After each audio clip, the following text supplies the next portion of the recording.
Okay, now that we've seen the SWOT for our little plan, and your SWOT could be a little different, but what I want to look at now are the pitfalls of a SWOT analysis. The pitfalls of the SWOT analysis are as listed over here, and there could be many others. Those others I would not even want to touch upon right now, otherwise you'd probably say that why are you wasting time doing a SWOT?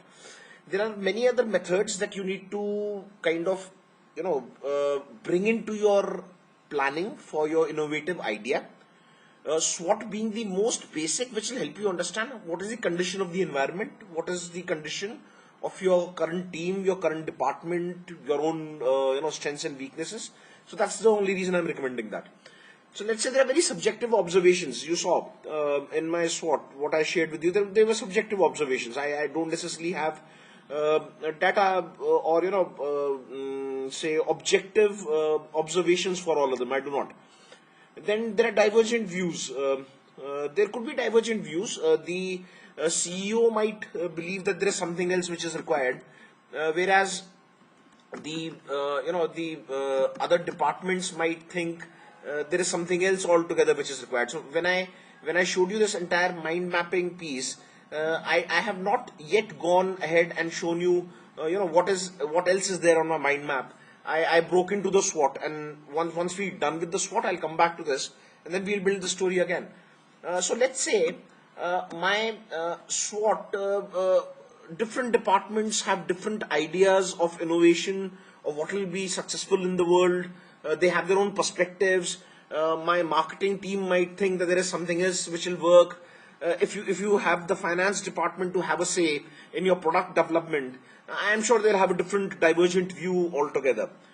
Then simplicity and no details. Well, we were trying to keep it simple, but then that framework itself does not allow you to do a very, very detailed or a very, very a deep dive kind of analysis of your situation. It does not. There are other methods of doing that. We'll try and share them in different workshops, not necessarily this one. So regular and periodic, and why not this one? Because this is about creativity and innovation, not necessarily about strategy planning. Regular and periodic SWOTs are not usually happening. It's very difficult to do that. Like I said, it's very difficult to tell somebody, okay, write your report card immediately, do it right now, give it to me. This is for this particular project, and once you move on to the next project, before moving to the next project, I want you to write a report card and give me a SWOT analysis. These things do not work in organizations. I could suggest this to you. There'll be other consultants who will suggest this to you. It will not work. So let's forget about it. Focus group. Depth of knowledge of the focus group could again be a challenge. Like I said, you create a focus group with a lot of other departments and everybody coming in, giving their inputs. You go ahead and do some focus group discussions with your so-called internal customers. They might have the depth of knowledge which is required for re-engineering a process or creating a process or creating an innovation. And something excellent which I just happened to see one of these videos on YouTube. There is something called invisible innovation that they're talking about. Probably not a new concept, but it got me thinking. It's again that iceberg model working for innovation, right? So what you see on the tip of the iceberg is probably your product or something which your internal customers, like in my earlier example, I said, pick up somebody from your team and just say, okay, fine, even if you've not created an application earlier and you utilize an application, just go ahead and take up whatever you think as a user you would want in that application and give it out as your wish list. But that's just the tip of the iceberg. That's just the usage bit of it. What happens in the background? What is actually running in the back end of that application? Mostly the end user will not even care about, and they will not even find. But that is where the actual innovation lies. That is where you cover up the entire messy thing and give them something that is nice and shiny, which they really like. So they really don't know what's happening behind it, and that's how it's supposed to be. Fine. So focus groups might not have that kind of depth of knowledge. They might not have that kind of depth of experience. That's again one thing which is going against the SWOT. Repeatability of results. SWOT analysis, because it is dependent on market, market fluctuations or market variables, not fluctuations, but market variables, and market in the sense your environment variables, which will keep on varying, obviously, that's why they're called variables. And in a dynamic environment where I'm any which way suggesting to you do not plan for more than 3 years, this variation could be very high. The variation could happen after 6 months, could happen after 7 months, depending on what kind of business you are in, what kind of dynamics run the environment of your business. This variation could happen even in 3 months. So the repeatability of results. So we did a SWOT. We started working on some actionables, like I showed you in the last clip. There were some actionables that we had drawn by putting our strength and opportunity, strategies together, our weakness and opportunities together, and things to that effect. But those actionables again might become redundant at a very fast pace. Then limited action strategies, of course, limited action strategies, because we just got these 4 variables to play around with.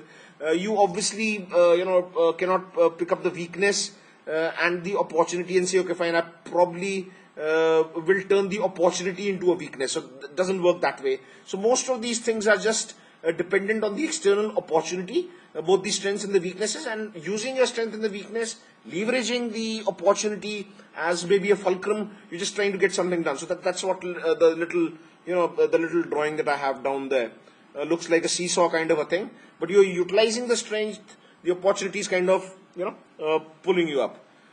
Okay, it's a limiting format, like I said. Vast, extensive, infinite scope is not there. Environmental scope is not there. Okay. And then, of course, the opportunities will change with time. That's the other graph that I'm trying to show you.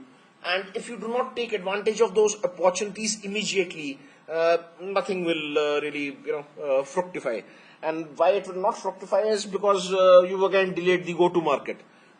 But like I said, there are other challenges which are governing the go-to market. So, okay. So there's another gentleman who's published a lot of material on this, and it's called the Lay's value proposition. So according to the value proposition that a certain idea has, or a certain product idea, or say a certain service idea has, versus what kind of organization control is exercised over that particular idea or that particular, say, project. And if you can get some kind of weighted scores around that, that can be another evaluation which is, can be used as a complementary to the SWOT. And what we were trying to do earlier, wherein we said the SO strategy, the ST strategy, the WO and the WT, and this is also called sometimes, in place of SWOT analysis, it's also called forget that term, TOWS analysis or something to that effect. But you're just playing around with these variables and churning them around. And we'll get to see more of that in our Hoshin session, the strategy planning session. Okay. Now coming back to the PPT, Dilbert's got a couple of questions more for me. So let's see what we have here. Do I need to know where I'm headed, or can I just explore and have fun? Okay, so the general direction or the goal is definitely required. If that is not there, then you're just wasting time. Then you're just being creative, and you probably will never be innovative. So, having said that, and having repeated that many a times now, but yes, we do keep having fun along as we can. Okay. Now, what I want you to do is, I want you to dream about the future. You have this fancy plan with you. You also have got your direction set and everything, and you have this little work group that is working with you on this. I want all of you to sit down, write down maybe as to what is the end product that you have. And once you have this end product, you start dreaming back from that. Let's say this is what we do, and this is what we actually do in the workshop. We put up a little tree kind of a thingy over there. Can be any representative photograph which helps people think, be more creative, come out of their shells. So we put the tree over there, and then we start looking at some of the ideas which have come up, or some of the challenges which basically came up while on the way to success. And you start imagining them from the day that you have achieved success to the day that you launched the project. So let's take a presumption on that kind of a timeline. If I were to look at this, the client review focused on something went extremely well. So this could be the beginning of my initial interaction with the client. The oranges over here. The development team had a post-release party. Probably not, because this maybe came from somebody which happened after the release of the application or something. And we added a new team member who took user inputs D plus 2 weeks. Now, why did somebody put something like D plus 2 weeks? So there is something in this person's experience which tells him that in D plus 2 we added a new team member and this person went and changed things a little for us.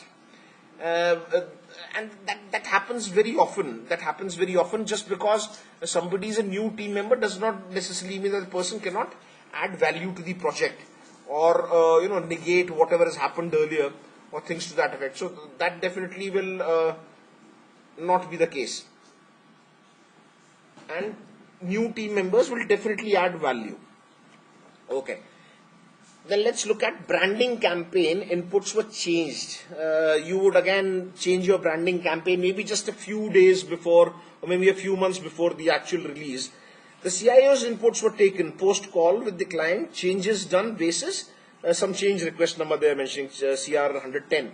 The CIO's inputs were taken. So imagine at what stage would you do that in the development of an application.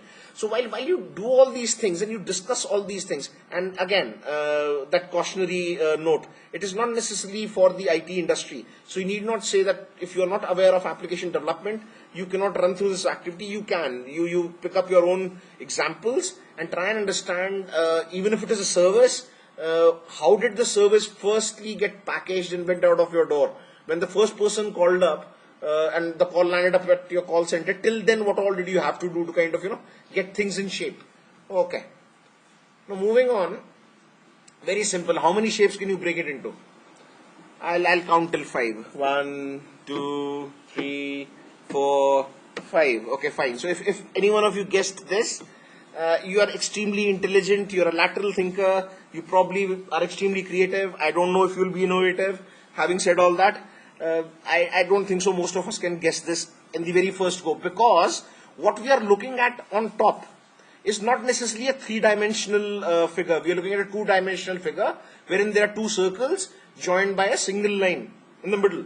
So whenever somebody tells you, okay, break it up into whatever, you probably break it up into semicircles, or you break this line up into maybe 5-6 pieces, do this, do that, slice, dice it in 2 dimensions. But what is happening below is a 3-dimensional, it's almost like a 2 pods joined by some kind of a tunnel running in the middle, and those pods open up and some alien is about to walk out of this, a scary feeling.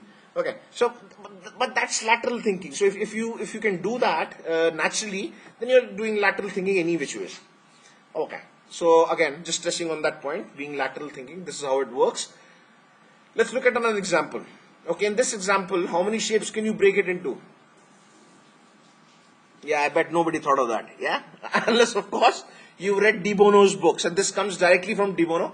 All credit goes to him. I have absolutely no idea about these things, and none of them was created by me. So again, how many possibilities are there? There are innumerable possibilities of doing the same thing. Now this is where I need to stop once again. What do we see? We see some photographs, some random pics which have been put onto the slide, and on top it says it's some kind of an activity which needs to be looked at in this manner. Innovative prototype ideas or plans as seen below.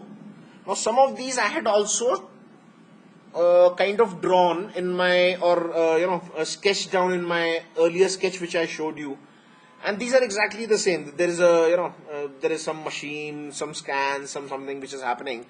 I want you to list down 15 objects or services or absolutely anything, or any organization name or absolutely anything, 15 words that come to your mind after looking at these 6 photographs, and please relate them. You can call photograph top left 1, then what is in the middle top row, say number 2, then what's top right, say number 3. I have not numbered them, but you number them whichever way.